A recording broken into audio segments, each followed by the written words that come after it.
We are now going to begin our town hall meeting. At this time, I'm going to introduce to some and present to others the angel of this great house, none other than my pastor, Pastor DJ Kreiner. All right. Good evening, everyone. Good evening, everyone. All right. So we are in a Baptist church. That means you have to respond. Otherwise, we'll be here all night. So good evening, everyone. Do me a favor and just look at the person next to you. Tell them it's good to sit by you. All right. Now, that's the person I told you to speak to. Now turn to the person you actually like and tell them it's good to sit by you. Tell them it's good to sit by you.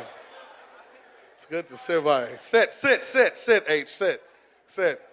It is another day's journey, and we are absolutely glad and honored that you are here with us as our District 3 leader, our councilman, has brought us all together along with a majority of many of our leaders in our city just to make sure that we have a clear understanding of what's going on, that there are no misconceptions of what's going on for this great city called Fresno, California. Amen?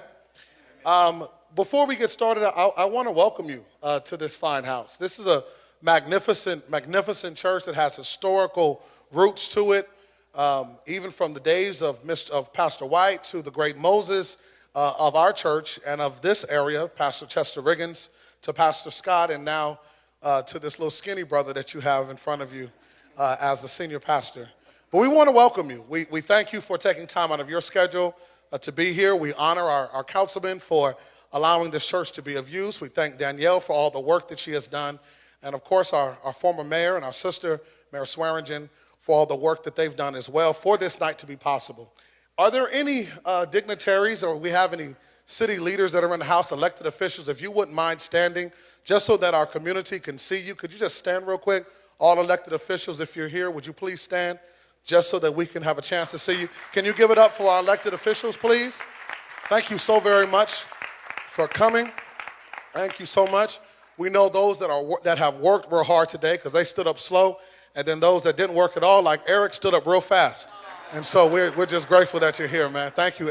Thank you so much, Mr. Payne, for the work that you did yesterday. Thank you for the work you did yesterday. Today we are going to be moderated by one of this country's magnificent pastors, leaders, has a powerful, deep voice that scares so many people into being saved to the Spirit of the Lord. He is what we call the Papa Bear of all preachers and the father of many preachers and my spiritual father in the ministry. He will be our moderator tonight. And if you wouldn't mind, help me welcome Pastor Paul Binion. And Pastor Binion will introduce and welcome our councilman.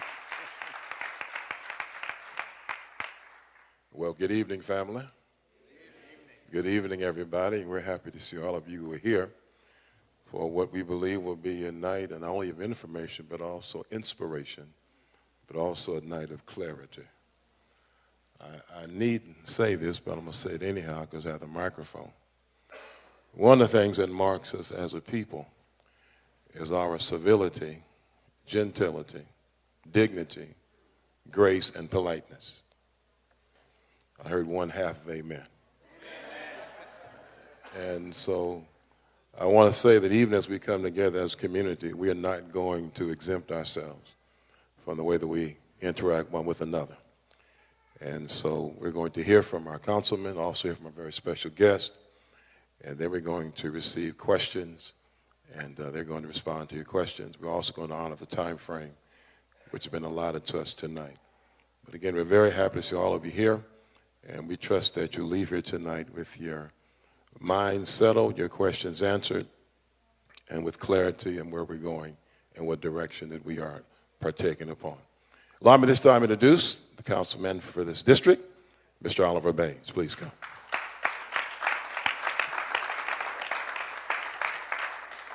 All right. Well, good evening to everyone, and I promise to make my remarks short because we certainly want to get to our special guest. But let me first certainly say a few thank yous that are in order. First off, I want to certainly thank my dear friend and pastor of this house, Pastor DJ Kreiner, for allowing us to use your church home tonight. We certainly appreciate you for opening up your doors to our community tonight for clarity and understanding. So thank you, Pastor. We appreciate that. Absolutely. Worth an applause. Certainly want to thank my pastor, for agreeing to moderate this event tonight. And like has already been mentioned by Pastors Kreiner and Pastor Binion, the idea for this, just so everyone can jump in my head just for a moment, the idea for this event tonight was to bring clarity to something that is slightly confusing. And I can tell you that I'm probably as confused as a lot of you are. And we asked a very special guest here, the executive director of the Strategic Growth Council, to come and shed clarity and light for our community today. There's been a lot of ideas swirling around about what TCC is, what it is not, what it can be used for, what it cannot be used for. And we thought, at least I did, and a few of us thought, that the best way to shed light on that was to actually ask the person who was helping to craft the program to come and talk to us and to give us as a community an opportunity to ask questions and gain clarity.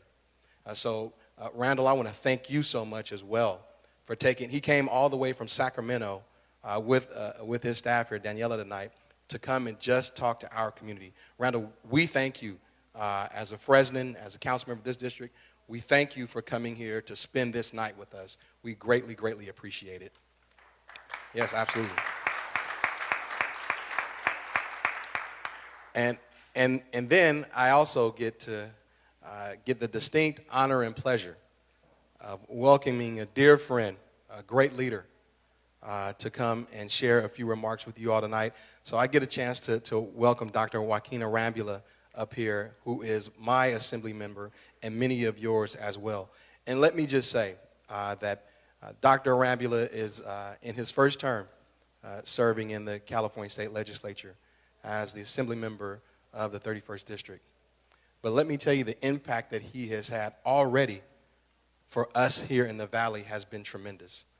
I'll be honest with you. I don't know of another elected that has hit the ground running quite like you, Dr. Rambula, and made the impact as quickly as you had in just a short time.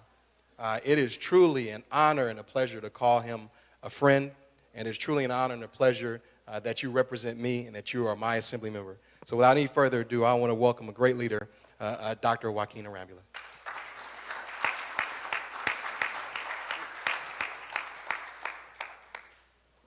I'd like to thank Oliver Baines, Councilmember Baines, for convening this town hall, and for St. Brest Baptist Church and Pastor Kreiner for hosting us. I also want to thank Randall Winston from coming down from the Strategic Growth Council for coming to Fresno to provide more information on transformative climate communities. I was lucky enough to be elected last April, just in time to participate in the discussions about funding the TCC program. It was the culmination of a lot of hard work by locals in Fresno, and the funding for this program is an acknowledgement that climate change has a significant and unique impact on California's most disadvantaged communities. I am proud of this significant accomplishment. The $70 million allocated for Fresno is historic, and it's an opportunity to invest state funds and leverage additional private funds into our most disadvantaged areas.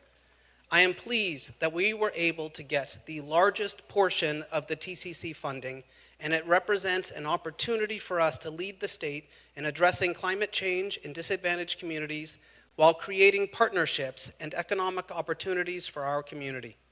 I look forward to hearing about where the Strategic Growth Council is in development of the state guidelines and the timeline for adoption of these guidelines. As we provide input and put forward projects for funding, we need to keep in mind that the guidelines being developed are statewide guidelines, and that the SGC has to balance the interests of Fresno, Los Angeles, and other disadvantaged communities like San Bernardino. The SGC has held public workshops around the state to seek statewide input. However, I think it is important that the guidelines work for Fresno because we are the recipient of the largest portion of the funds. And if the program is successful here, we will be in line for additional funds in the coming years. Also, we must keep in mind that the money for TCC has to be directly linked to greenhouse gas reductions. because the funding comes from the Greenhouse Reduction Fund. So while we should be creative in designing projects that benefit our local community, we must keep in mind the limitations placed on these funds. I appreciate Mr. Winston's participation in tonight's town hall so he can help us better understand what types of projects will be eligible for funding, the status of the guideline development, and what the timeline is for the adoption of the guidelines. I thank you for sending me to Sacramento to be your humble public servant. It's truly an honor to fight on all of your behalf, and I'm honored to be here tonight. Thank you for having me. Thank you, Assemblyman. At this time, I'd like to bring to the podium and let us welcome Mr. Randall Winston, Executive Director of the California Strategic Growth Council. Welcome, Mr. Winston. Thank you so much. Again, thank you. Thank you. Thank you so much, Pastor Binion, Pastor Kreiner, Councilmember Baines, Assemblymember Rambla, and everyone here. I should say first and foremost that it is an honor to be here. I think we more than happily are willing to make not just the trip, but to reiterate the point that this is unprecedented for the state of California. Never before have we administered a program like this. Never before have we tried to achieve the goals that we are trying to achieve in such a way. And so it's, I think, incumbent upon us as the Strategic Growth Council in the state of California and you all here to be on the same page as we embark upon expending these funds, I think, in the best way possible together. So with that, I'm going to dive right in here into, I think, what you all were handed out, which is a presentation.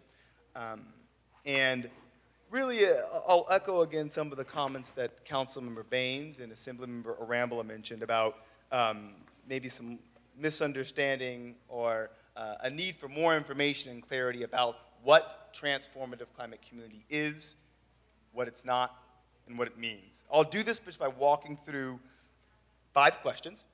So what is transformative climate communities? Why was Fresno selected? Which geographies are eligible? Who can apply for the funds? And what is the program timeline and process? So first, what is transformative climate communities?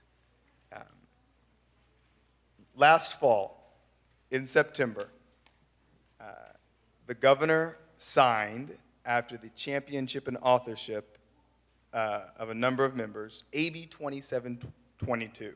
These members of the Assembly included Assemblymember Burke, Assemblymember Rodriguez, and of course, your very own Assemblymember Arambula, who, as you all know, joins us this evening and has been an incredible champion for the city in such a short time.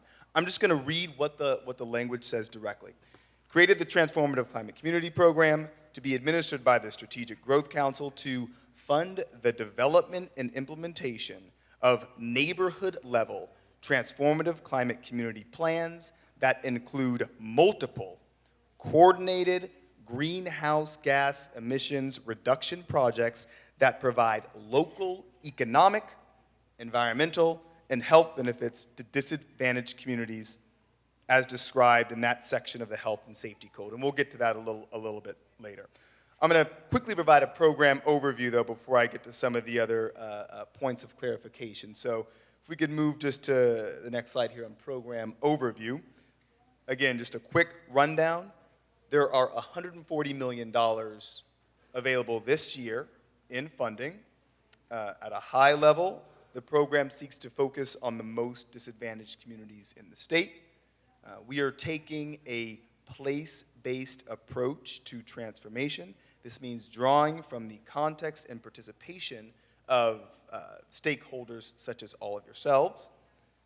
Third, integrated climate strategies, meaning multiple projects together, and we'll get into this a little bit later. And also collaborative partnerships. So not about one person or one entity coming forward with a project, but a partnership that consists of multiple entities coming together to think through projects and endeavors that transform a community. We have both implementation grants and planning grants. For the implementation grants of that $140 million, $70 million in Fresno, $35 million in Los Angeles, and $35 million in a third location yet to be determined by the Strategic Growth Council. Planning grants, we have approximately $1.5 million available for 5 to 10 planning grants statewide. There's an important distinction here to make. The implementation dollars, as mentioned earlier by the Assembly member, are focused in on greenhouse gas reduction because they are funded by the Greenhouse Gas Reduction Fund of the state of California. The planning grants can be used for planning activities, which means not necessarily capital projects, the bricks and mortar stuff, as it were. Now, $70 million is not a whole lot of money when we're talking about integrated, complex projects. And it won't be able to achieve everything that we would like to see, but it can be and needs to be a catalyst. This means leveraging other types of monies and resources to create longer term and sustainable transformation. And again, we want to see these funds not just this year, but in future years. And to do that, we need to show the success of this funds this year. Now, I'm going to talk a little bit about the nature of the program itself here in the next slide, but I want to make a clear point to the fact that we are still developing the program guidelines. This money has not been earmarked or awarded to a specific grantee or a specific project. There will be a competitive process to award the grant to a single grantee, a single partnership here in Fresno. Again, there will be a competitive process to award the $70 million to a single grantee or partnership here in Fresno.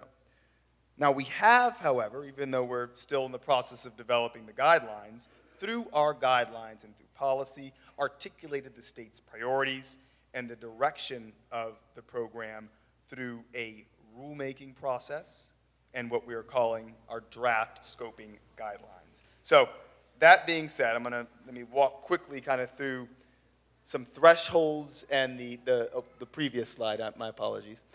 Thresholds and program framework. I'm moving slowly. I'll speed it up. So to even get in the door, insofar as the revised guidelines right now, we are putting forth the necessity of meeting the following thresholds. So preventing displacement of existing residents and businesses, ensuring community engagement, leveraging funding, which I mentioned earlier, and tracking and monitoring greenhouse gas emission reductions and other indicators. So we don't just want to see this money sort of be invested and then walk away from it as the state. We will hold entities accountable to achieving outcomes associated with reducing greenhouse gas emissions, which is part of our state's climate goals, as well as other indicators or benefits that the community can define. And this gets to the program framework, which is intended to be, again, a place-based framework. And that chart you see there on the right, I won't go into too much detail because this is going to come from, or is intended to come from, the applicant to the program. It's the community that will determine goals, specific strategies, specific projects, and ways to measure those projects that make up a transformative plan. So that will come from the applicant. We are just setting the parameters. So what could this actually look like? And now I'm going to get into the next slide here with neighborhood, talking about neighborhood level transformation. I'll make a brief remark here about a lot of the state's programs currently are kind of siloed off into individual pieces. They're run by one department or another department. You've got funds in different places and not oftentimes thought holistically or together, achieving more than just one benefit. So we are looking to see a combination of projects. It could include everything from affordable housing, transit, active transportation, urban forestry, parks and greening, renewable energy and energy efficiency. The list could go on, but the nexus needs to be with reducing greenhouse gas emissions and attracting private and other investment. We do want to reduce greenhouse gas emissions, but we also understand that there are many other goals that we would like to see achieved and that need to be achieved in this community. And so the state is also requiring her to give match for the dollars, for that $70 million that we are awarding, or will be awarding, and through the explicit achievement of other benefits. These include benefits like workforce training and economic development. Workforce training and economic development is a new area insofar as the state's climate investments. It is not something that heretofore the state has included as a measurable and meaningful component with our climate investments until now. So we would like to see the creation of educational opportunities and workforce training, as well as the environment for business expansion and entrepreneurship for local residents to create high-quality career path jobs. That is also a component of this one integrated investment that we are making. Let me move to the next question here, which is an important one. Why was Fresno selected? Now, the legislation that created this program, I mentioned, was signed in September, last fall, in September 2016. Shortly thereafter, the SGC released its first regulation for the program.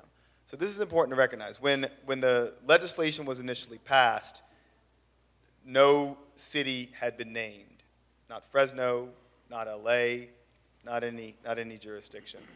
The SGC said Transformative Climate Community Program funds shall be allocated in the cities of Los Angeles, Fresno, and a third location, and designated Fresno specifically to receive a minimum of half of those funds. Now, why was that the case?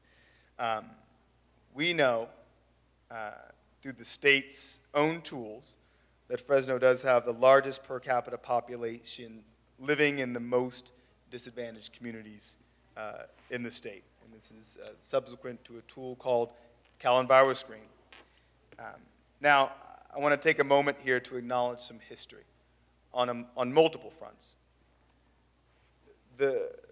One, suburban sprawl has consumed much of Fresno, and there is now both an economically distressed urban core and historic neighborhoods like West Fresno that contain some of the highest concentrations of poverty in the nation and rank among the highest on Calendar Screen in terms of disadvantage.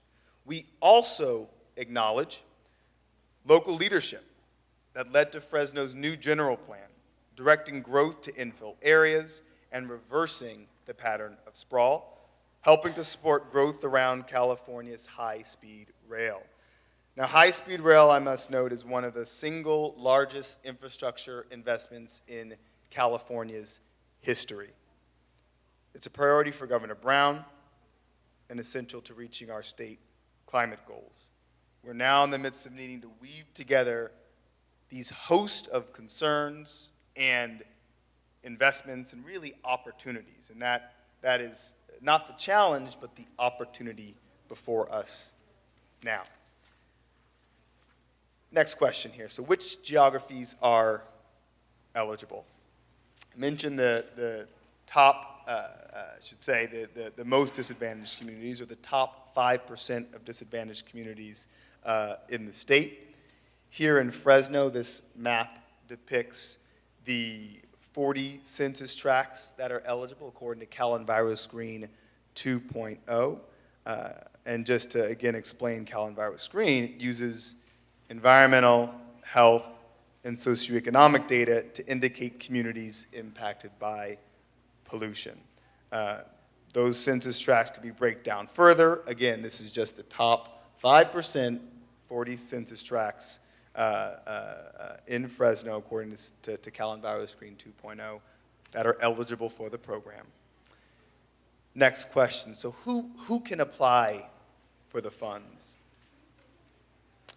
In terms of applicant eligibility, and I mentioned this earlier, we are looking for diverse teams with multiple organizations and stakeholders, including residents like all of you, public entities, community-based organizations, private entities, foundations, academic institutions. The list could go on, and we aren't necessarily going to prescribe every single partner or player in that partnership, but a partnership is the point here. Consistency with existing plans. This is existing plans that have been passed already by the city, and a demonstrated capacity to implement those plans. So we need to be able to have entities who have experience overseeing and managing large infrastructure projects, strong and diverse community support and participation. I mentioned this earlier, but the ability to leverage additional financing, and finally, the ability to track and report on outcomes. I'm going to move to the program timeline and process, and I'll move here pretty quickly. I know I'm kind of running short on time, but this is another important piece. So our tentative program timeline now, and this is just to walk you through it. Mentioned what happened earlier with the release of scoping guidelines in November, the approval of the rulemaking designating Fresno in December. I'll jump to where we are right now, where we have a new set of revised scoping guidelines on the street.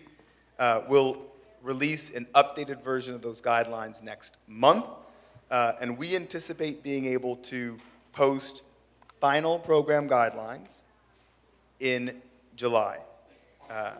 The approval of the final guidelines, you'll see, is still to be determined, and that's because through the legislature, we need to get what's called an exemption from the Administrative Procedure Act, which is essentially a process that would take much longer than what we would like to see take place for approving this program. So the intention is for the program to be finalized by July and to thereafter go out with a call for applications.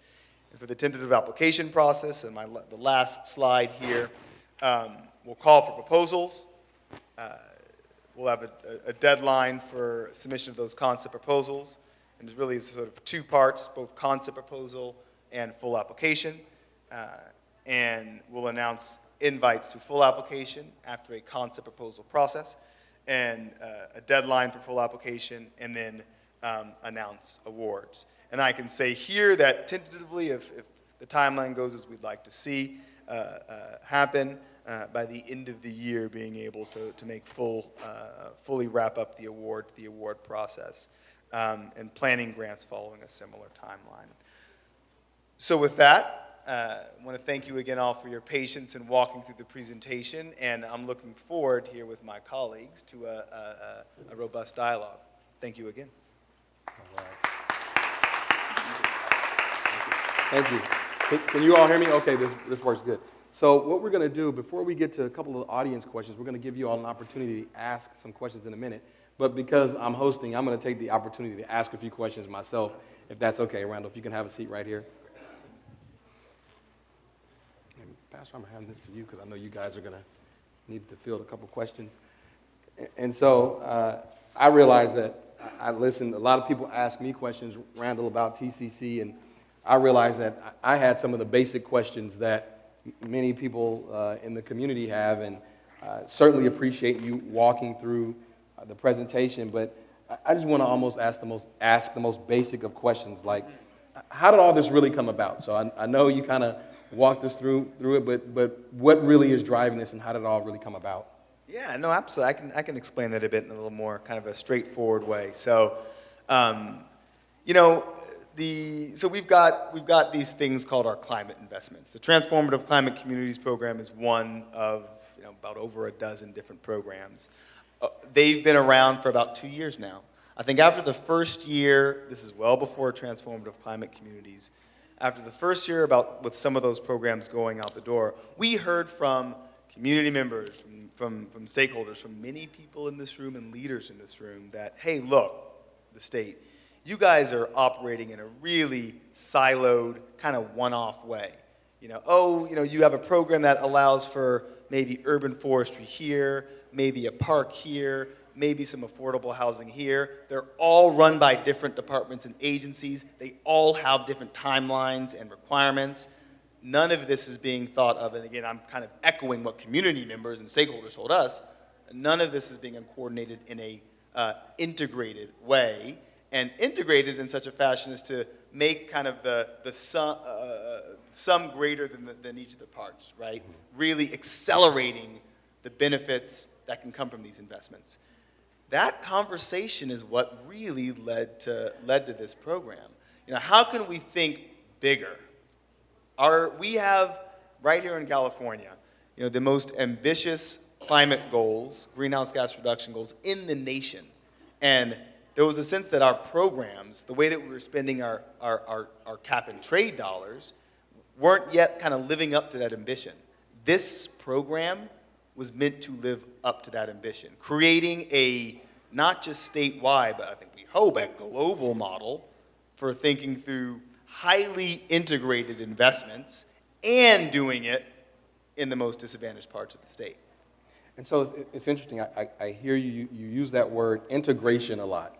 And I think, I'm going to see if we can tease that out just a little bit for, for my own clarity and hopefully for some other folks here. When you say integration, kind of talk me through what you mean when you say integration. So for instance, can a project, a TCC project that's potentially going to get funded, can I just fix my my curbs in front of my house? Can I just put solar on a roof? Is that what you're talking about? I think we all want to know, what do you mean when you say integrated? That's another very good question. And we aren't talking about the single person or entity coming forward and saying, I need to fix this or that, like a sidewalk or a similar example. What we're really talking about, number one, I mentioned the reduction of greenhouse gas emissions. So a project has to demonstrate that it's going to reduce greenhouse gases. Absolutely. The project has to demonstrate that it has to reduce greenhouse gas. So let me give you one example. So one of the programs that we've managed beforehand, and this is maybe hopefully straightforward enough to kind of wrap one's head around it, funds affordable housing and transit. So history of that program in a word or two, we would not fund just affordable housing. There's lots of affordable housing programs. They're great. That's not the purpose of these dollars or this money. We always say it is affordable housing and transit. The whole idea is to get folks closer to transit and modes of transportation that get them out of their single passenger car, get them taking buses, transit, walking, biking, ways that reduce the number of vehicle miles traveled and in turn greenhouse gas emission reductions. That's one example of two things being linked, transit and housing, because it's getting at the goal that we want to see.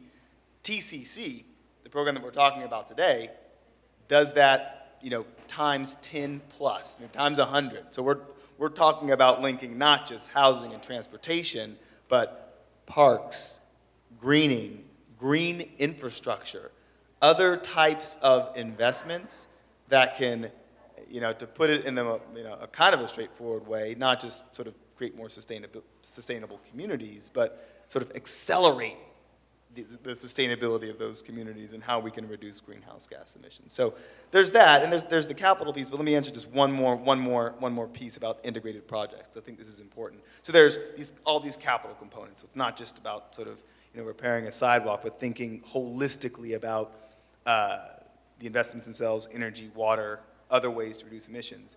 It's also what's sort of referred to as maybe co-benefits or other benefits that don't necessarily have to do with the capital investments themselves, like workforce training.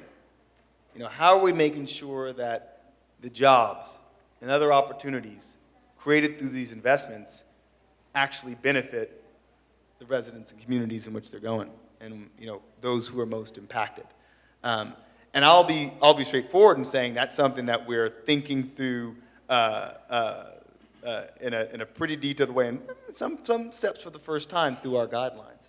Right, and I'll take a moment to brag just for a minute. And, the city of Fresno tied a project labor agreement directly to the expenditure of these funds, hoping to again, anticipate the high priority of workforce development. As many of you in here know, workforce development, major component of things that I care about. So I'm very happy to hear that the SGC and the TCC funding it has a workforce development expectation tied to this as well. So, and I see my friend Dr. Rambula shaking his head vigorously over here when they signed the bill in Fresno. I know that was a big part of what the Dr. Rambula pushed for as well. Talk to me a little, and only a couple more questions, because I know some folks here have some questions as well, and we certainly want to allow them to the opportunity to ask while we have you here. Mm-hmm. But you mentioned in one of the slides, in one of the early ones, about the governor's priority, and you mentioned about high-speed rail and high-speed rail being a priority. How does high-speed rail fit into this? I know I get that question all the time, like high-speed rail, yes, high-speed rail, no. Is it about high-speed rail? Is it not? Help us understand. It was mentioned. How does high-speed rail fit into this whole thing? Mm-hmm. It's a very good question. I think, I'll answer it directly first. So in our current revised guidelines, there is mention of the high-speed rail and a prioritization of the high-speed rail. I'll say maybe two things about that. Number one, the state has invested a tremendous amount of money as it is in high-speed rail, and beyond and before transformative climate communities. It is a critical component in terms of the climate goals that we've established for the state, reaching a certain level of greenhouse gas emissions by now 2030 and 2050, and moving, sort of changing mobility patterns, how people get around regionally and across California. So I want to reiterate that importance because when we talk about transformation, we can talk about transformation in a lot of ways. It has obviously an immediate impact in terms of people's lives and changing people's lives.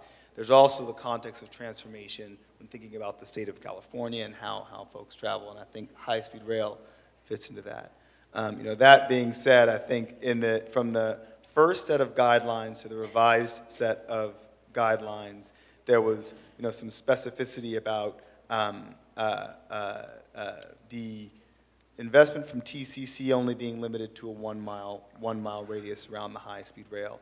We've received a tremendous amount of feedback on that, and negative, positive, both ways. I can say that we're going through a process right now as state agencies and listening to and working in all of the public comments. So that is also an issue that I think when we release guidelines later in May, you'll see those comments, and the whole sweep of comments taken to heart. And I think that right now, in deference to the sort of public process, that's probably maybe the best way to couch it. All right. Well, I just want to say from what I gather, and here's something that I pulled away from here that maybe I didn't appreciate as much until your presentation, is the importance of the fully integrated project. So it doesn't sound like, as I hear it, that there are going to be 100 people coming in with a project to put some solar on a roof, or somebody to fix my curb or sidewalks or what have you, or fix the street. It sounds like, as I'm hearing this, that you all are really looking for maybe a suite of projects that all tie together. And as I'm hearing, I'm really wanting to get the integration piece. You mentioned that so much, and I want to make sure that I'm hearing that right, and also that my community's hearing that right, is that the integration portion of what you all are expecting is amongst some of the highest priorities. Yes, and I would not only reiterate that, but also make the point that we recognize that that's not easy. This is not meant to be an easier, straightforward program from the standpoint of how the state manages it, and the expectation that we are kind of almost investing by, through our own time and resources in communities and different stakeholders across different, jurisdictions or whatever the case may be, coming together to work through that integration. Integration takes partnership, takes collaboration, takes work. And I think we want to be here as SGC to facilitate that to the extent that we can. So yes, you were absolutely right. All right, well, thank you, Randall. And what I'm going to do now is ask Pastors Binion and Kreiner to, if you raise your hand, we're going to field questions for Randall from us in the community that may need further clarity about what TCC is. So Pastors Binion and Kreiner will get your questions out. So it looks like we have a, yeah. Allow me to say this, though. We're going to ask you,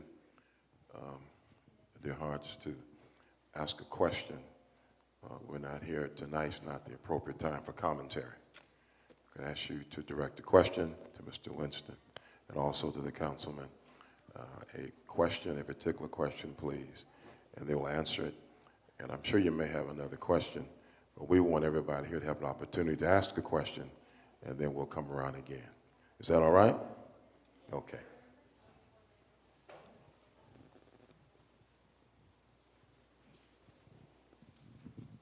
Thank you, Pastor. Good afternoon to my Councilman Baines, and to Congress, Mr. Winston. My name is Hester Hensley, and the reason I wanted to go early is that I have another engagement that I need to be at. But my question is to North Fresno and East Fresno and all other parts of Fresno besides West Fresno, if you would take a look around and have a heart to say that Southwest Fresno need help in getting, the question is to look around and see what we need. I think that other parts of Fresno has a lot of advantages over Southwest Fresno, and we've been the disadvantaged community in a lot of things. We have been disadvantaged in a lot of things. So just asking that you would look and see and help out Southwest Fresno for the whatever monies that's going to be allocated, that we would be fairly treated in getting the monies to Southwest Fresno. Thank you. And I'll just maybe reply quickly to that kind of comment and question. So yes, we do intend to treat everyone fairly in terms of our process and how we are engaging all stakeholders in understanding that process and ultimately applying. I'll say that we're trying to spend as much time as we can here. This is I think the third or fourth time at least in a kind of town hall or workshop type setting where we've had a chance to hear from community members such as yourself. So we are listening. We are absolutely listening, and thank you for your comment. Yes, my name is Francisco Mendez. I live on the west side here in Fresno, District 3, where Mr. Our leader right here is. And I have some issues to talk about it. I've been there for about 22 years, Jensen and Fruit. And there is nothing changed.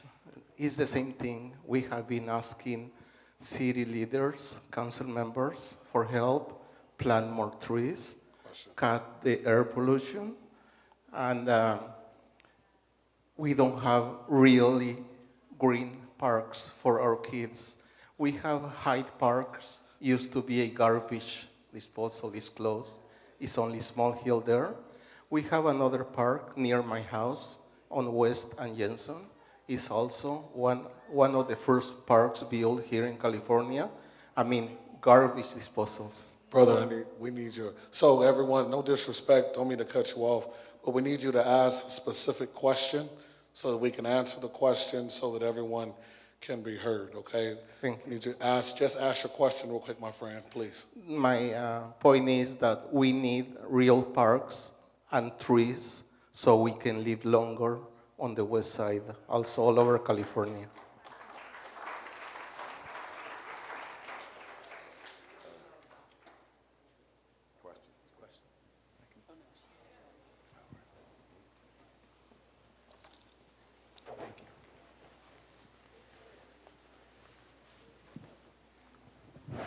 Hi, my name is Diane Smith, and I live in Southwest Fresno. And my biggest concern in the question is that there's been much talk that it has to be within a 1-mile radius of a major transportation hub.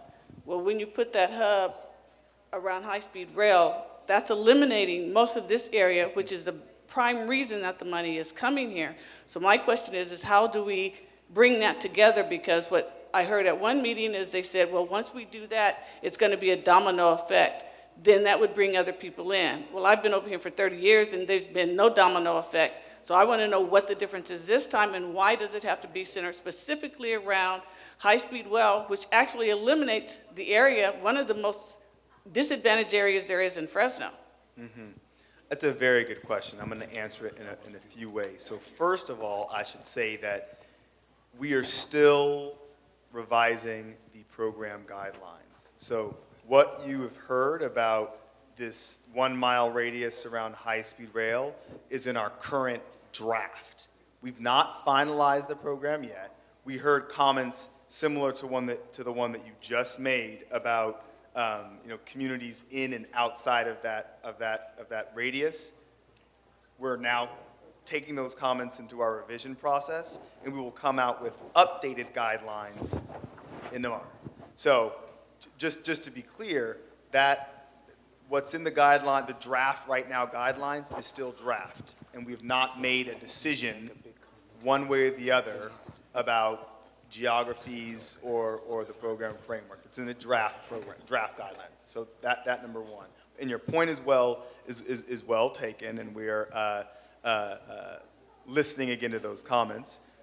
The high-speed rail prioritization, this goes to the comment that I made earlier about the state's goals around climate, but at the same time trying to balance that with the reality of where the most disadvantaged communities are. It is a very tough bridge to cross and a very tough situation to balance, which is why we are listening and working to refine our guidelines accordingly. So your comment, or question, excuse me, I take to heart as a comment, and will take again to our process in finalizing the program. So a decision has not been made yet on the projects, where the money is going. We are finalizing the guidelines still. So thank you. Thank you, Mr. Winston, for coming to Fresno. My name is Mary Curry. I'm a 60-year-plus resident of West Fresno. I've never lived any place else in Fresno but West Fresno. But my question is, given the collaborative program that you mentioned, most community organizations are not in a position or would not be in a position to do matching funds. So how will we collaborate with the city, because that's apparently where we're going to end up with, and have them to recognize the desperate needs of West Fresno as opposed to just the high-speed rail. We know that's important, but it's also important to take care of the community that's been benignly neglected for many, many years. So how do we work with someone who has the matching funds? Because most community organizations don't have matching funds. Mm-hmm. Another very good question, and I think a balancing act on our part. Number one, mention collaboration, and we recognize that community-based organizations, many of them, don't necessarily have the capacity to be able to meet the leverage that we are in a draft way saying in our revised guidelines. Number one, the state will come forward and are coming forward to provide technical assistance and capacity building to provide support on that front. So this is to be able to both meet and provide additional leveraging of funds. And we will have a technical assistance program that will proceed when the guidelines are finalized. But more broadly, I think I want to say, number two, that while we understand the challenge to leverage, I think without it, we do believe that some of the transformation that we want to see is not going to be possible. Now, I don't want to speak to the nature of partnerships as they exist. I know that there's trust that needs to be built and partnerships that absolutely need to be strengthened, kind of getting at what you're touching upon. And we are here as the state as well to serve as a party in that process. This is $70 million. It is a substantial investment, and we too do not want to see it fail. This isn't a one-time investment where we sort of make the investment and walk away, but it is it will be a multi-year funded partners where we hope to stand and intend to stand hand in hand with both community-based organizations and whoever else comes forward by way of a partnership to apply in meeting both the leverage requirements and other goals. But thank you for your comment and question. Wow, this is loud. Mr. Winston, to kind of tail back on Ms. Curry's question, does Fresno submit one Fresno proposal? Like, so you've covered a little bit of like housing, transportation, workforce readiness. Are there multiple proposals that can tie in, or is it just one Fresno overall proposal? So the application process is competitive. We will award the TCC grant, $70 million, to one proposal. The proposal can include multiple project types. So one team, one partnership, will receive the funds, but it could include multiple components, if that answers your question, hopefully. Good question as well. Yeah. Hi, my name is Gary Hunt. I came to Sacramento to see you a couple of weeks ago, and I'm back here. Sorry. Hey, how you doing? It's good to see you. It's good to see that you made it to town. You had a lot to say in Sacramento when we were there, and a lot of information was given. And I'm glad you're here to see for yourself what we're dealing with. It's funny because I'm going to call it what it is, the elephant's in the room, and I'm going to acknowledge it. We deal with environmental racism here, as do a lot of poor communities or African-American communities. And the disparity of life expectancy between West Fresno and North Fresno is 25 years. So those of us who live in the 93706 have a 25-year life expectancy that's cut shorter than those who live in the other zip codes out north. On saying that, I think with what you're proposing is great. The state's proposing a great plan with the $70 million. Okay, my question is, how can you see to it that we do receive the fundings to do the things that we need to do here in West Fresno on the 93706, rather than it going to one proportion of a town that doesn't really need to do what we need to do here? Mm-hmm. Because the pollution is totally off the chain here, and we need to do something about it. Yes. So another very good question, set of comments. I'll say first that I wouldn't want to set up the expectation that these, $70 million, which again are not a whole lot of money when looked at, I think from the scale and history of need and maybe challenges, wouldn't want to set up the expectation that it can kind of serve as a panacea or a solve-all for every issue, facing this part of the city and other parts of the city.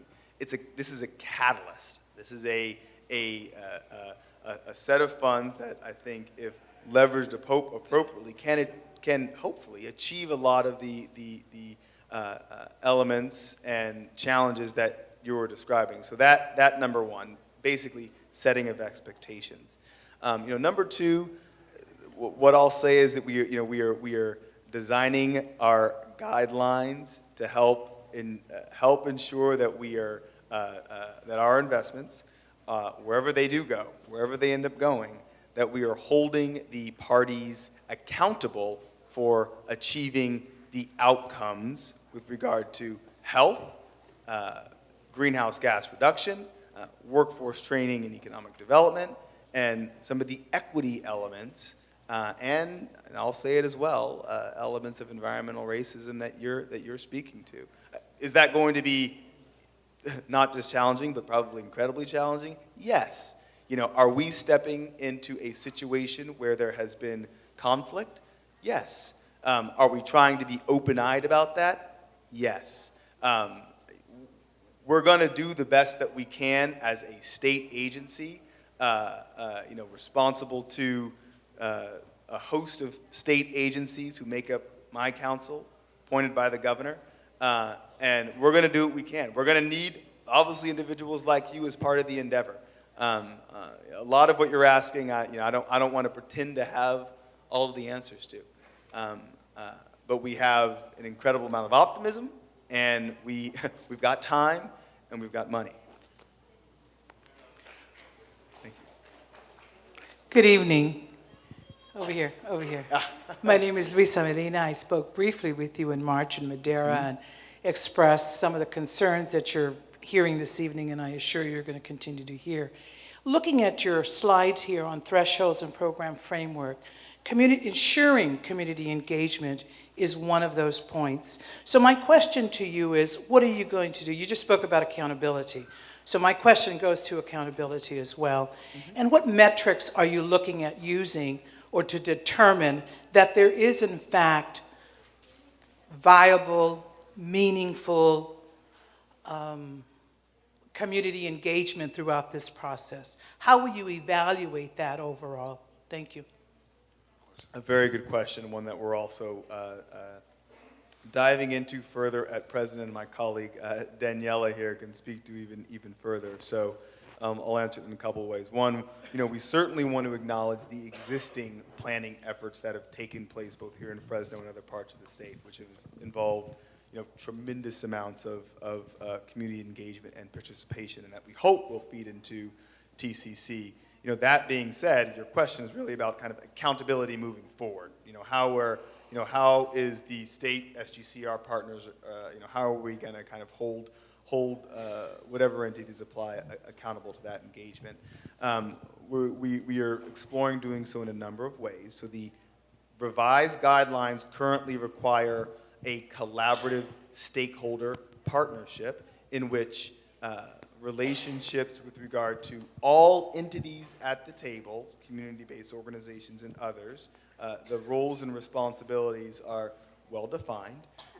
We have offered examples like memorandums of understanding, community agreements, essentially forms of agreement between all the parties at a table, including community groups, that we, the state, can then track and put in place measures if the modes of accountability of those agreements are not met. So I think we want to make sure that up front, before the money even goes out the door, there's an understanding between all the parties applying about how we are going to hold those groups accountable. And then we will develop also indicators, and we're in the process of developing that now, but indicators to measure that community engagement over time.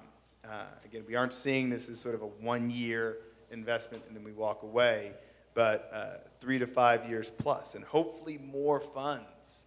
This will depend upon, cap and trade and some other things that we'll see, but we hope to see the investment of additional funds beyond just this year. Thank you. Hello, right here in front of you. Name's Darren Miller. I'll be back. Good evening. My name is Debbie Darden, longtime resident of Southwest Fresno and advocate. The question I have is, the first meeting that was held was downtown at the State Building, and when this was first introduced to us, they talked about the funds, but it was stated that any agency or organization or community resident who borrowed some of this money, filled out the application and was accepted, they would have to match those funds. So if you borrowed $5 million, you'd have to have $5 million to match. We like to know, does that still stand? And if so, how does that benefit 93706 in Southwest Fresno when we're dealing with the poverty percentage that we have in our community? Another very good question. So I think the meeting that you're talking about downtown took place in the fall, and we've gone through 2 rounds of our revised guidelines. The first set of guidelines, that were released back in November of 2016 said that applicants would need to leverage funding 100%, so a 1-for-1 match. As you said, if it's $5 million, then you need to have leverage with another $5 million. We heard a lot of feedback on that component and others. And in our revised guidelines that were released in February, that match was lowered to 50%. So if you come in with $5 million, you need $2.5 million to meet the leverage requirement. We continue to get a lot of feedback on that. And again, we're still revising the guidelines. Nothing is final. But that being said, I think to your last question, and I'll answer it in a similar way that I did beforehand. We're kind of, I think, wrestling between two goals here. One, we know that to achieve the level of transformation and the host of benefits that we want to achieve, we have got to see these funds leveraged many times over. Whether that's through additional state dollars, other programs, private entities, that from our perspective, to achieve transformation, an ongoing transformation, we need to see that level of investment beyond the state's original investment. But you raise a very fair point. How can community-based organizations and other organizations do that? And we would like to see and like to encourage partnerships. So between organizations and the state hopefully being able to come in to help make those partnerships where you have, again, communities like West Fresno, but other communities as well throughout the state. In LA, we're hearing many of the same things. I'll say the Inland Empire, for instance, in places like San Bernardino, Ontario. The state needing to come in as a broker or a neutral party, as it were, to make sure that we're meeting those leverage goals and doing so in places that are most impacted. But you are absolutely right in pointing to the challenge, and we are still revising our guidelines. My turn now. Okay. My name is Darren Miller, longtime Fresno resident. My question has to do with process, and it goes back to Mother Hensley's question about fairness. On your map, you identified the top 5% disadvantaged areas in Fresno. And as you can see, that map is very large. There's lots of residents, lots of area. My first question, two-part question. First question is, why was 5 the magic number to stop at, and why not start at 1? And then when you go to the fairness part of it, when you start talking about these monies and the most needy neighborhoods, the most impact, you can't start with a better number than 1. So possibly, is there a way, second part question is there a way or formula to go back in there using the data that you have and the resources to identify the number 1 most disadvantaged areas and start with the $70 million there, and if there's any leftover monies, then move to level 2, level 3, level 4, level 5, so the most disadvantaged areas are not left out. Mm-hmm. Another good question. So, and let me be clear, because part of this is somewhat of a misunderstanding of the tool. So CalEnviroScreen is a statewide tool. It is not a tool that was designed or intended to measure differences at the granularity of a local jurisdiction. It does do that, but what's set out in statute, law that was passed some years ago, directing benefits to disadvantaged communities, was done really looking at different parts of the entire state. It's census tract based. There's over 8,000 census tracts in the state of California. And there is a tremendous amount of of need, both here in Fresno and outside of Fresno. You're right. There's a lot of numbers that could have been chosen. And just so you know, the majority of stakeholders around this program when it was being formed, they want more. They think that 5% is way too focused. I get flack when I go outside of this city, for instance, when I'm in LA, when I'm in the Inland Empire, when I'm certainly in the Bay Area, saying, why are you focusing this on 5%? It needs to be 10%. Needs to be, the statute says 25%. The statute, the law of California for disadvantaged communities is 25%. So it's a way of answering your question. We're trying to strike a balance because we are a state agency who, yes, we want to be intentional about getting at and addressing the impacts of the most disadvantaged communities, but we're a large state. We have other goals that we want to achieve and other regions that we want to capture. And so we'll continue listening to comments because we're still revising our program, so your comment's a very important one. But just know that we're hearing a lot of other comments in many other directions, meaning opening it up more, raising that number in different parts of the state too. But thank you for that. Good evening. My name is Christopher Vincent. So my question has something to do with both accountability as well as fairness. So please correct me if I'm wrong. Fresno's been allocated this lump sum of money, and from what I'm hearing, we don't know exactly what we're going to do with it as of right now.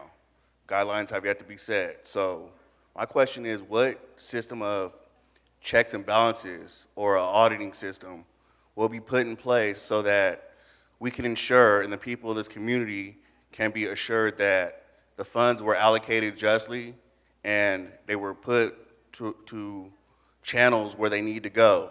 That way, when the funds are gone, the people of this community aren't looking around saying what adjustments or improvements were made and the funds have disappeared. That is quite the question. Thank you. Thank you for that.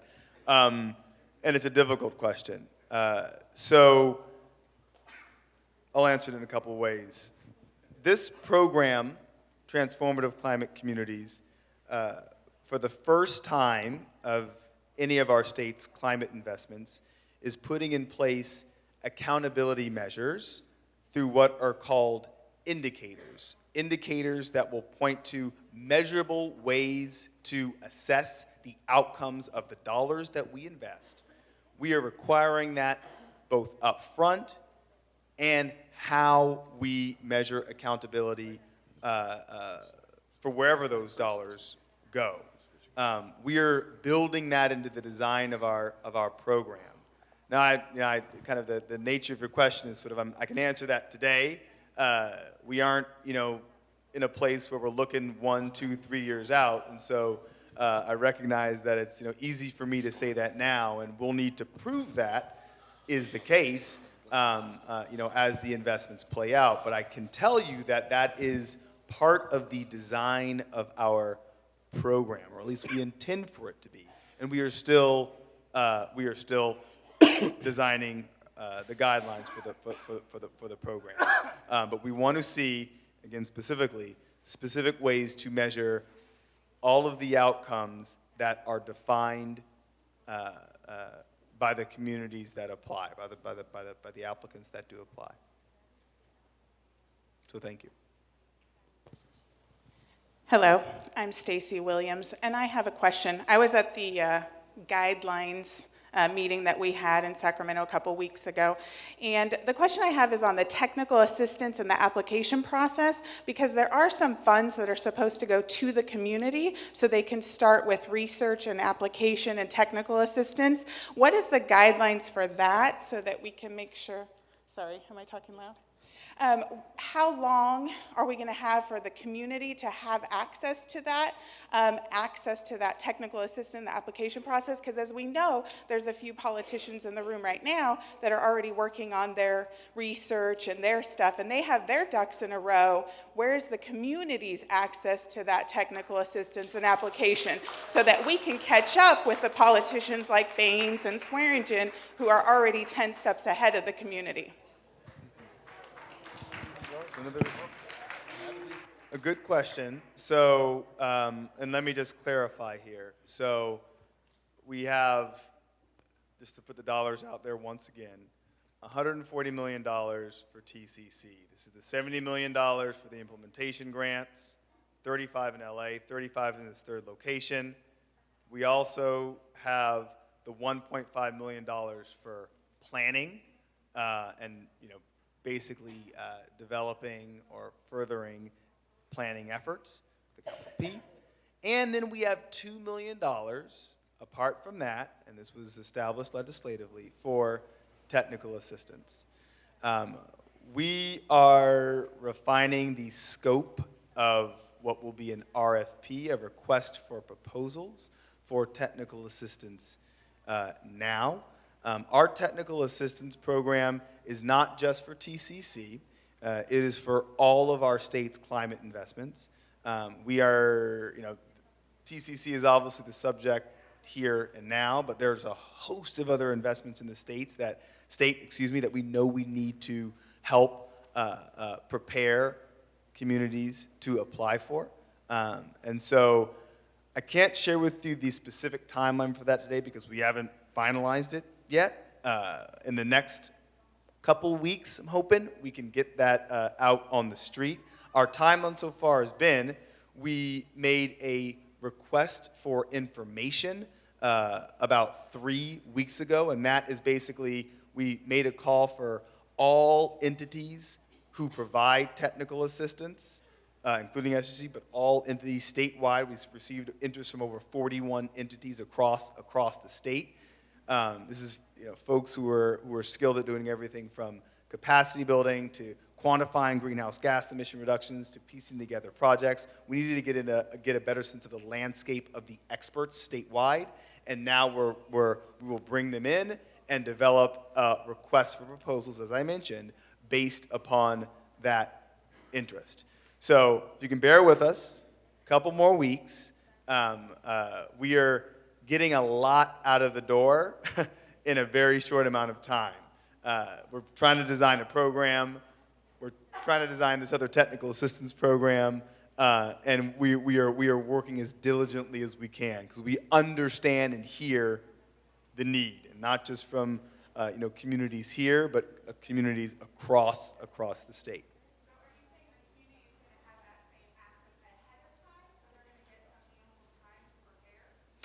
Well, we're hoping to make the technical assistance dollars available as soon as we can. Now, when you say ample time, it's obviously time is ticking, and so we recognize that. But our technical assistance will be both sort of pre-concept, so before the guidelines are finalized, and again, we're working through what that looks like. Definitely technical assistance during the concept phase, so when we release the concept application and have a full application, and then afterwards as well. So we do intend to have technical assistance at each of those components, including the run-up to finalizing the guidelines. Hello, my name is Sterling Johnson. I have a question about the greenhouse gases. And Fresno has a large transportation center. You have all these truck companies parked over here, and then you have the two railroads. Are you going to bring into any questions about Tier 4 compliance for all these diesels engines here in Fresno and the surrounding area? That is a very good idea. And I say it's a very good idea, and I actually say that pretty seriously because, again, as the state, we aren't in a position, I think, through this program to dictate the types of projects that we want to fund. We'll set up guidelines, and we'll, very clear parameters along with accountability for those parameters. But we would hope that community members such as yourself would bring to light issues such as that. The Air Resources Board, which is one of our partners, does fund programs to address high levels of emissions from freight and other heavy-duty transport. So, I could envision a scenario where that could be a fundable component, but again, that is not for me to decide. Okay, I was just talking about the units that are parked, because my son drives for a major trucking company, and a lot of times he has to run his, when he's parked, he has to run his tractor to keep warm or keep cool. Idling. Yeah. Idling. And same thing with these, when you go over here to Burlington Northern or UP, you'll see about 40 or 50 diesel locomotives idling. And so that contributes a lot to the greenhouse gases also. Mm-hmm. Thank you. Thank you. And that's a very good thing to point to and to call out. I'll say, so yes, again, we aren't going to dictate the specific project, but would really encourage you and others to sort of think about that issue in a way that's related to other types of investments. This gets to the comment that I made earlier, and that was raised a number of times, about integrated investments. And so I hear you on the issue and the challenge, but I think we need to, and we would like to encourage you to think through other types of ways to address those issues and investments specifically. And let me just jump in. I just got the note that our time is almost up, so we have probably time for 2, maybe 3 more questions. Okay. Randall, I need to ask you some questions. Now, why is it that you and everybody at the state level keep accepting people that's coming from Fresno, so far as Swearinger and whoever else, to speak for the community? They don't have community meetings to ask us about this. Not only that, I keep hearing you talk about bringing in other people to get with other people, to get with groups, but you're not speaking about the community. This is affecting the community. When are you gonna come down and have a community meeting? You're supposed to be started at 5:30, you didn't do it. So we getting limited once again. So I want you to answer those questions. Mm-hmm. Very, very fair questions, and again, I want to thank you for your candor and being direct. I hope that I'm transparent, and I will stay as long as I need to speak with you directly. I apologize on behalf of SGC and our council members, and I'll just blame myself if that was perceived as we've not been here enough. We haven't been listening to you enough. I'm not from Fresno, obviously. I have a lot to learn and a lot to listen to. So I am trying. That number one. Number two, there's still time, and we absolutely can and are open to coming here and coming to other places as needed. In terms of the representation of the needs here in Fresno and different parts of the community. We're in Sacramento, obviously.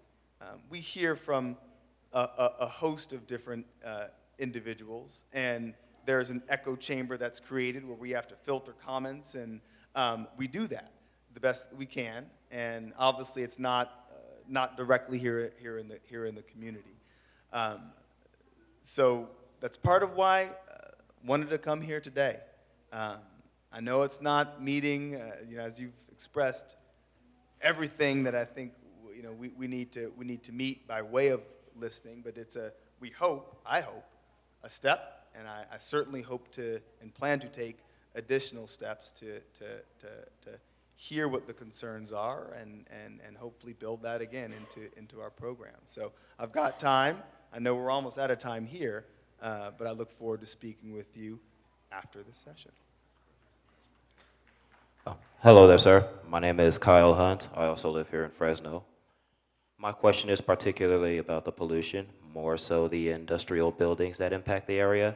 With this plan, how do you exactly go about intending to remove it from the area where people inhabit the area and to keep it from impacting anyone else in the city?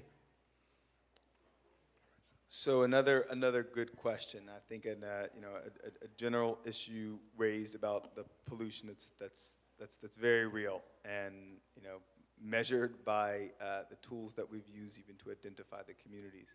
I want to state again that though we have are developing guidelines to basically set the parameters for how community members, other organizations would apply to achieve those goals in terms of reducing pollution. We're going to set folks up to establish those sorts of strategies and projects to reduce pollution, but we aren't going to be kind of dictatorial, as it were, insofar as how that gets done.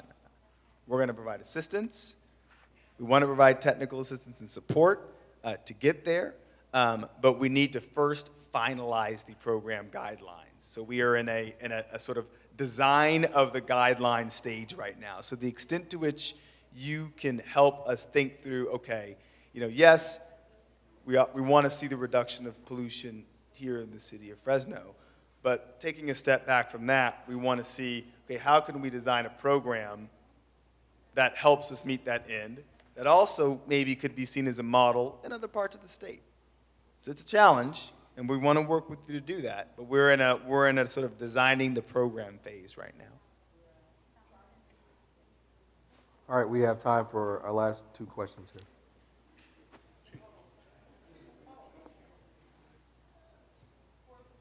Can we just have him ask, Pastor, and then she can get a mic? Well, we want people in the back of the room to hear you too. Sorry, Pastor. That's okay. My name is Aline Reed, and my question, you have to excuse my ignorance because I'm not exactly sure exactly how the legislature works so far as when they decide they're going to pass something. But if you're talking about disenfranchised communities, have they thought about doing the due diligence when they do? Okay, so SCG decided, okay, $70 million for Fresno, but have you done the due diligence to find out the who's, the where's, the people that you're going to be dealing with, the reputations of the groups that you're going to be dealing with? And this might have been answered before when you said, okay, we're going to track it and all of that. Fresno, Southwest Fresno has a history of not getting the money that has been designated for them. And so a lot of people are nervous about that. I don't want to overstate it, but not everybody is for you just because they say they're for you.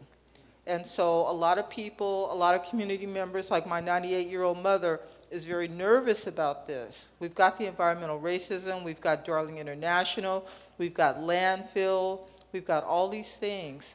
And so now that the money is coming, people are getting antsy.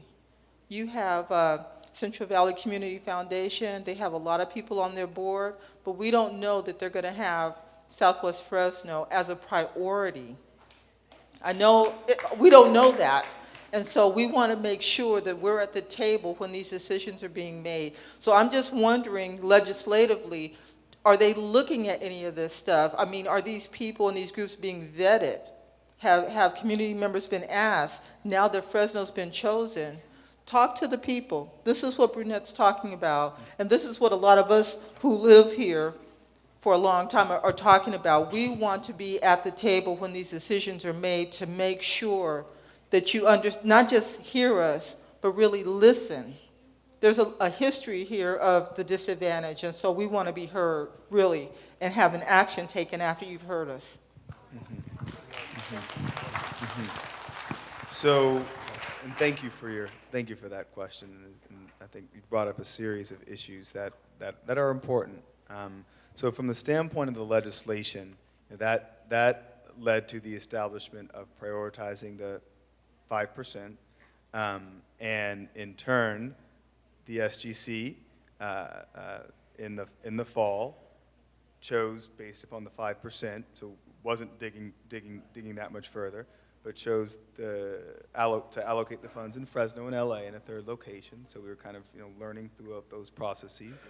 And since we released the guidelines, now we are at a stage where we are doing just that, meaning getting to know and better understand the communities and the partners. That doesn't really, at least to this point, reside with the legislator as it does with implementing agencies such as the Strategic Growth Council. And I think all I can say is that we are listening and we are learning. And accountability will absolutely be core to this program. The guidelines spell out a collaborative stakeholder partnership. And we will have expectations with regard to collaboration. So that's maybe a short way of answering it, but you raised some very good points. All right, we have our last This will be question. our final question and response for the evening. First, Mr. Winston, I want to thank you for coming on behalf of our community. My question is really dealing with capacity, the community's capacity to participate in this application process. So the concern is people are going to come forward, put together a proposal, but none of the people that live in this community, developers, contractors, suppliers, are going to be included in this project. This is an economic project, an infrastructure project. Things are going to be built. So as a minority contractor myself and other people in this community, the only way you're going to ensure that the building or the construction or the development, the improvement that's going to take place in this community is that we are directly involved in that process. So what are you going to put in place to make sure, as a parameter, that you recruit so many minority suppliers, contractors, vendors to be a part of that proposal in order to compete? Because if you don't do that, my brother Pastor Grider just wasted all this electricity. Mm-hmm. I think you hit the nail on the head there in terms of what we are looking to require directly in our guidelines.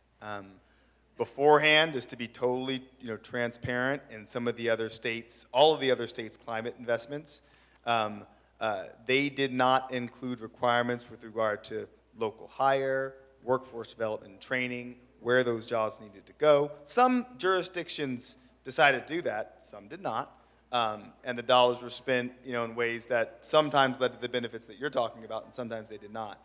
This program is different. We will include requirements, and I'm not going to say yet because we don't know where exactly they're going to be, but we want to make sure that the economic opportunities created through these investments accrue to not just local individuals, local residents, but that there is the capacity building, the training, the education, the workforce development to ensure that the jobs that are available are able to be taken up by local residents. And I can say right now, and there's nothing to sort of announce yet, but we are actively exploring partnerships both at the state level and other institutions that we can bring to bear here within the city and region of Fresno, regardless of what the result of the application is. We know that there's going to be jobs. We know that there will be projects. And we want to make sure that how this program is designed, that's calculated equitably in a way that I think you're speaking to. We will have to. Not only we are going to have it, and again, we're still designing it, so I couldn't list off to you right now exactly the metrics that we will list out, but rest assured that you will see it more fully fleshed out in the revised guidelines that, as I mentioned earlier, we're going to release next month. So thank you for that. All right, well, listen, our time, we're ending right about on time. I want to thank, first of all, Randall for coming out and answering all the questions. Listen, thank you very much, Randall. As you can see, very, very good discussion. And one of the big takeaways that hopefully people took away is that it's not done yet. So I think what I heard is A lot of people gave feedback and input. The final guidelines have not been set. So what I think you heard from Mr. Winston tonight was he appreciates your input, and all of that input will be taken into what will become the final draft guidelines. So for tonight, Darren, can we do this? Can we respect this, and we can come up afterward and maybe have a. I think we have. Is that on the handout? Yeah, I'll make sure. Okay. We'll make sure of that. We'll get you contact information. And one thing I want to say is this the other thing I want to say is that this is not going to be the last discussion, right? So we're going to have a series of, there's a lot of discussion about community involvement. So there is a TCC steering committee. We will have a series of meetings that allow community involvement to input in the process. After the guidelines are set, I think we're going to wait until the guidelines are set. That way we can allow people to give meaningful input into the process. So with that, I want to allow the pastor of this house to have the final word and blessing. Oh, you saying Pastor Binion? Pastor Binion's going to have the final word and blessing. My final word is good night and God bless you. And let's continue the process. Let's hold the folks accountable who should be. And let's prepare ourselves to see this to the end. Good night, everybody.